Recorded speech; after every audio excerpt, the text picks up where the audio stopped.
Il local di Giauni Saut, auch di Giai, je l'uni premiai autores che avent il concurs de letteratura ladina, l'assessorat provincial ladin.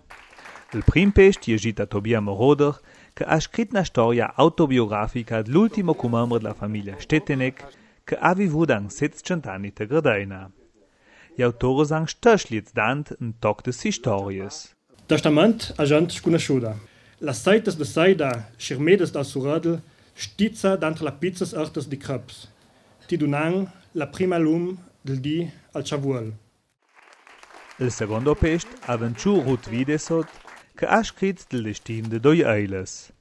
I giorni fejora 3 kerch de 253 autores che fat per il concurs. De questa categoria, Ioni da premier da Julia Rungaldir, che ha scrit de na giorna che vuol mucce della vita de unidi. Per de orang liber te na rusneda de mandranza, il massa puce gent che sa da lieger. De questa occasione, sa alla provincia saran tots de orang liber, per ti Judea ti de pluricazza alla rusneda ladina. La provincia fece vel da tel proprio per ti de anche importanza alla rusneda e alla cultura ladina, e a pubblicazioni per ladin, che io, diciamo, scialdi de manco che nota la gran rusnedas. Il concurs de letteratura è stato un mesum per motivare troppi giovani a scrivere ladin, e de espressione de si ideias tres la rusneda de Loma. Muss avem pus să senteit la materia e anche la fortuna de poter laurea dall'Istituto Ladin, perché mi dei giù fetro un'idea come sta a rusneda.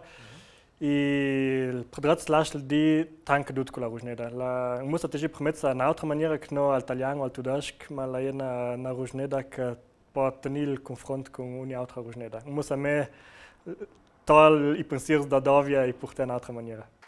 Per la pubblicazione del libro, alla commissione de esperti saura pro la 3 stories premieres, ne crisora mod altra 3. Questa stories per giovani è da Elena Demetz, Simon Kostner e Elisabeth Kostner. La valutazione dell'opere letterarie ha fatto Marco Forni, Roberta da Punt, Isabella Thiesi, Klaus Vittor e Gretel Senoner. Il risultato del concorso è pubblicato in libro che pieta un arricchimento per la rusneda de Mandranza. Per la grafica del Cujertl il anguni fan concorso. Tlovenciu Isabel Pitscheider de Selva e Petra Polli de Sauch. Per il concorso de grafica, jeluni mandaite 50 laures fai da artisti de tutte 3 gruppes de rusneda. Il libro, autores ladin scrisch, jeder giapet il Departiment Cultura Ladina a Bulzang.